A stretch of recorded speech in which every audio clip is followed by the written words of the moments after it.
Here I have 2 pounds of chicken liver. This was washed and soaked in milk for a couple of hours so that the strong smells go away.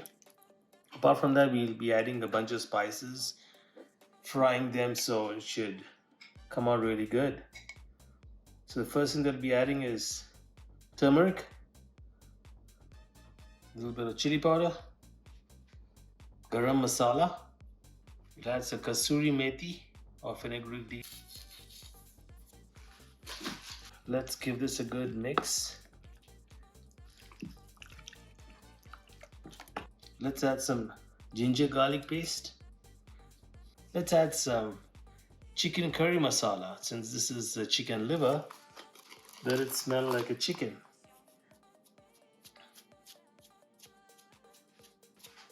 Let's add some salt.